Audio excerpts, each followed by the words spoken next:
Bismillahirrahmanirrahim. Assalamualaikum warahmatullahi wabarakatuh. Pada kali ini pembelajaran kita bertumpuan kepada bab pinggul. Pinggul ni meliputi bahagian punggung, bahagian pelvik kita dan juga peha. Sakit pinggul ni sebenarnya jarang dihadapi oleh golongan muda, tetapi apabila meningkat usia daripada umur 40 tahun ke atas dah mula merasai sakit-sakit pinggul. Boleh dikatakan 10% di kalangan mereka mengalami masalah sakit pinggul dan meningkat 25% apabila melangkau umurnya 65 tahun ke atas. Sakit pinggul ni sering dikaitkan dengan masalah osteoarthritis, yang mana seseorang itu menyebabkan mengalami kesukaran duduk, bangun ataupun rasa tak selesa ketika berjalan, ya. Ramai yang beranggapan masalah ini berpunca daripada aktiviti-aktiviti fizikal, tetapi sebenarnya mereka yang alami masalah sakit pinggul ni kebanyakannya tidak aktif menggunakan pinggul. Obesiti, ya, ataupun ada tekanan bahagian posturnya tak seimbang, ataupun berdiri duduk terlalu lama, ya, ataupun mengangkat beban berat sebelah, ya. Dan di antara anda mungkin keliru perbezaan antara sakit pinggul dengan sakit pinggang. Sakit pinggang dia berada di bahagian lambar, tapi kalau sakit pinggul ni ialah kedudukannya, sakitnya berada di tulang pelvik, sekitar punggung dan juga peha. Itu yang anda perlu pastikan lah. Pinggul ni mempunyai pelbagai otot, kumpulan-kumpulan otot yang mana digunakan untuk kita bergerak, ya, untuk kita berjalan, di mana di antaranya ialah hip flexor, hip adductor, hip abductor, hip extensor dan hip extensor rotator, yang sebagaimana kun tunjukkan dalam nota-nota kun, yang mana terdiri pada keberbahagian otot dan juga mempunyai hubungan saraf ke tulang belakang. Okey, seterusnya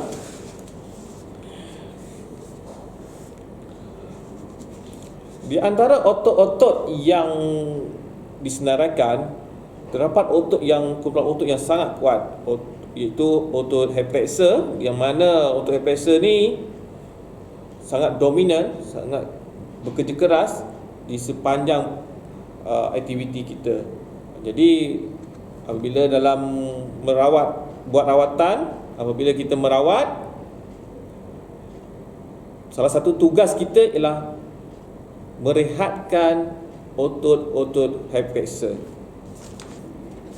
Otot hip flexor ni dia sebenarnya banyak. Jadi anda boleh rujuk dalam nota akun, sebab otot hip flexor ini adalah terdiri daripada psoas, erector psoas, rectus femoris, ya, sartorius dan sebagainya.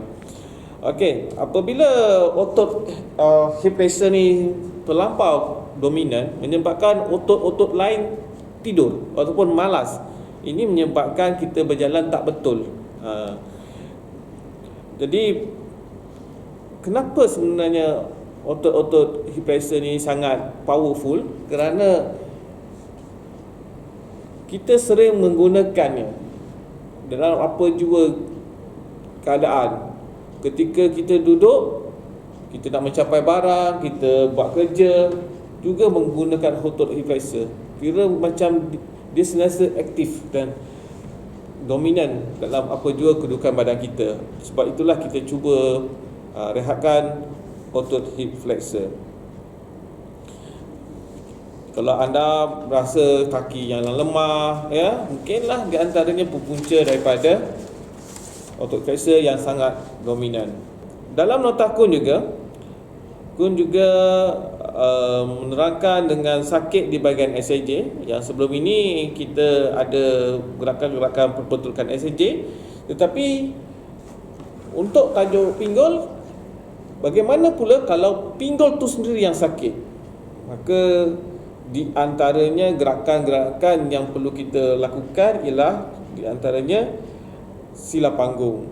Sila panggung merupakan satu gerakan yang pernah kita kongsikan sebelum ini, dan beberapa gerakan lain yang pun ada tulis dalam nota ya. Okey. Sama seperti lutut, untuk mengesan masalah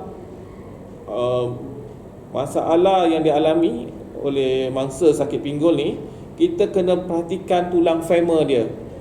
Tulang femur dia kalau berputar ke dalam, tulang femur ni bermaksud tulang peha. Kalau pehanya tu berputar ke dalam, ya, maka kita buatlah rawatan yang berkaitan. Kalau tulang femurnya berputar keluar, kita akan merawat mengikut kedudukan tulang femur berkenaan.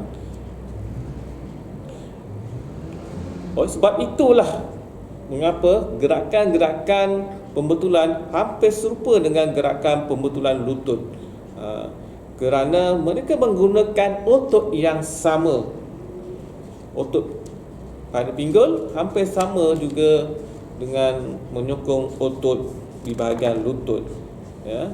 Dalam nota pun juga telah menerangkan sakit-sakit yang dialami oleh mangsa sakit pinggul, yang mana di antara mereka memang sukar dirawat kerana mereka tak tahu gerakan yang bersesuaian untuk pesakit berkenaan. Kalau tulang femurnya berputar ke dalam, gerakannya berbeza dengan tulang femur yang berputar ke luar, ya.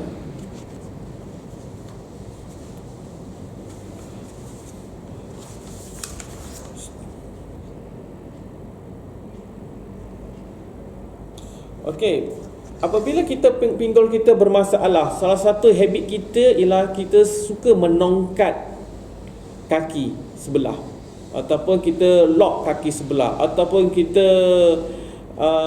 menegakkan kaki sebelah, ya, tegangkan kaki sebelah, melongkatlah. Ini menyebabkan otot-otot di bahagian kaki yang menongkat itu tidak berfungsi. Sebab apa? Sendi menyokong badan dia. Itu menyebabkan bermasalah, otot tidak berfungsi. Dan apa yang berlaku ialah kaki sebelah itu ataupun pinggul kaki yang sebelah itu berputar ke arah ke depan ataupun anterior. Ini akan menambah lagi masalah pada mereka yang suka berdiri tetapi menongkat kaki sebelah. Untuk mengesan sama ada pesakit itu mengalami internal atau external rotation pada tulang femurnya, ujiannya adalah sama sebagaimana ujian pada bahagian lutut, ya.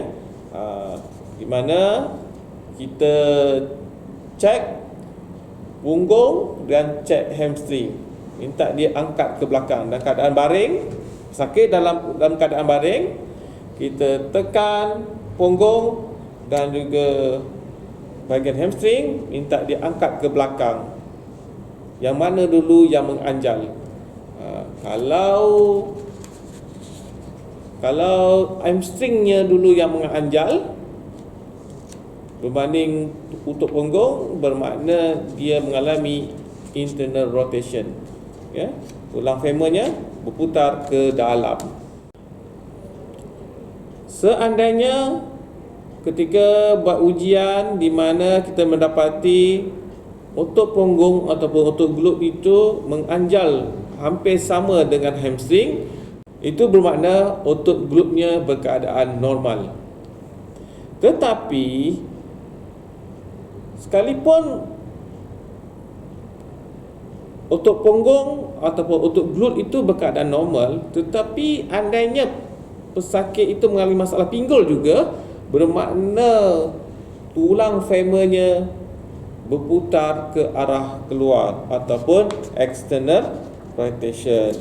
Daripada pemerhatian kita, sama ada dia internal ataupun external, maka kita dapat tahulah apakah gerakan yang bersesuaian untuk kita buat rawatan, ya. Selepas buat rawatan,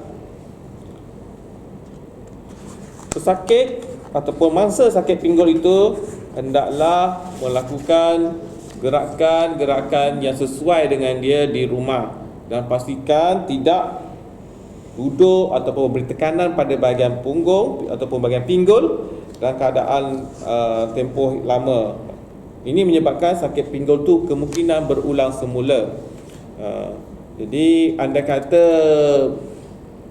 anda mengalami masalah bahagian pelvik ataupun masalah sakit ekor misalnya, jadi saya sarankan anda letakkan papan cushion ataupun bantal di bawah peha ataupun bawah femur ketika duduk. Itu lebih baik untuk mengelakkan kita terasa macam sakit ekor, ya.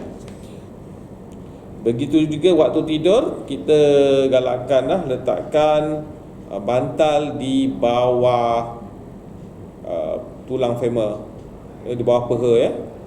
Kadang-kadang melentanglah. Kalau keadaan mengiring, anda letaklah bantal di antara celah dua lutut. Itu sajalah perkongsianku. Terima kasih.